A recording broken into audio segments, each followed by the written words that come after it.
Cara bayar tagihan air PDAM lewat aplikasi Dana.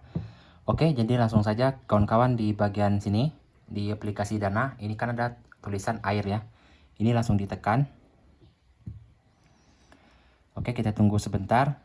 Nah, di sini kita masukkan ID dan juga lokasi kota kita. Oke, di sini kita cari nama kota tempat kita tinggal, kawan-kawan ya.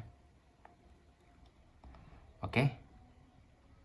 Nah, dikarenakan sebelumnya saya juga sudah pernah menggunakan, sudah pernah bayar di Dana, jadi sudah ada histori.